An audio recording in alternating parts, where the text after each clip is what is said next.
So, I did not expect this from the Giant Anthem Pro 1X.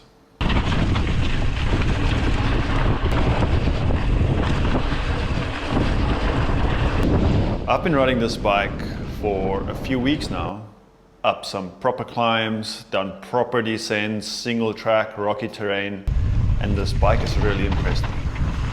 One of the first things I noticed when riding this bike is how efficient it feels. Going up the climbs, when you put the power down, you can just feel everything going through the bike, propelling yourself forward, and yeah, just an overall really good experience. One of the standout features of this bike was definitely the live valve system that comes on the bike with the shock suspension. It obviously opens and closes as the terrain demands, and yeah, it's very subtle. I didn't notice the change between open and close. However, it was very efficient when climbing, and it was very smooth on descents. The bike feels pretty balanced to me once I was able to get my stem length to the correct setting. It comes with a very short stem due to the nature of the slack head angle of the bike.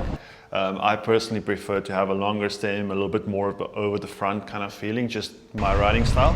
The live valve system isn't for everyone. You know, I think there are definitely people who don't enjoy the system thinking for you, and they prefer to have a manual lockout or a manual override.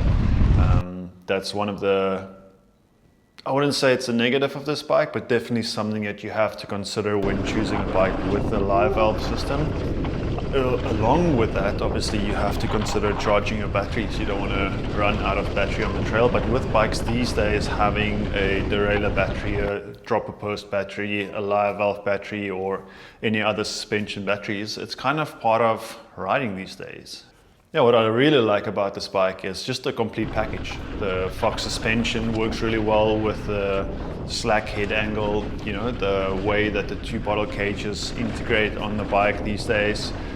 Even the manual dropper post was more than adequate for my needs. And yeah, I'm not really slower on this bike. I've tried to compare it to my previous times that I had on local trails here. And yeah, I'm pretty comparable. I'm not fit at all at the moment. Probably the most unfit I've been in the last 14 years. So on sections where there's a lot of pedaling, I miss my times by about 3 to 4 seconds, but that's not significant, and it's not due to the fact of the bike. But I can definitely see on sections where it's super technical, rocky, and includes jumps, that's where I'm really able to come very, very close or match the previous times I had on Strava. I think this bike makes a lot of sense for people who are looking to buy a bike that covers value for money. It's a very sensible bike.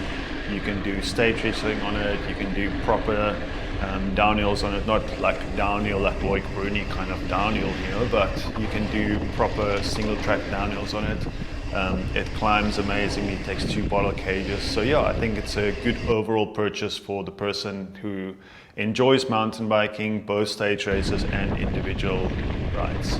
So there you go. The Giant Anthem is a great package, in my opinion, for a person looking for a bike that's value for money, can do any kind of riding, racing, keep up with your mates on the trails. And if you like this bike as much as I do, this one's for sale. Link in the description.